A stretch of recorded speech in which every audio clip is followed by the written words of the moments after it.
அஸ்ஸலாமு அலைக்கும் வரஹ்மத்துல்லாஹி வரகாத்துஹு.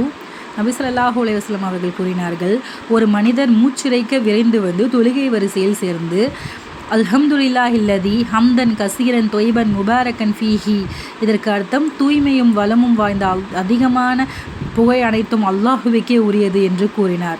அல்லாஹுவின் தூதர் ஸல்லல்லாஹு அலைஹி வஸல்லம் அவர்கள் தொழுகையை முடித்ததும், உங்களில் இவ்வார்த்தைகளை சொன்னவர் யார் என்று கேட்டார். மக்கள் பதிலளிக்காமல் அமைதியாக இருந்தார்கள். அல்லாஹுவின் தூதர் ஸல்லல்லாஹு அலைஹி வஸல்லம் மீண்டும் உங்களில் இந்த வார்த்தையை சொன்னவர் யார் என்று கேட்டார்.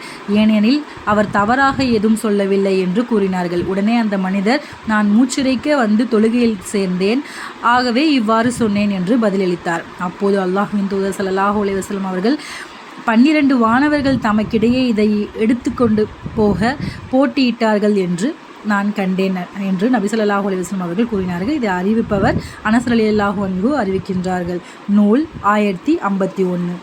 ஜஸாக்குமுல்லாஹ் ஹைரா.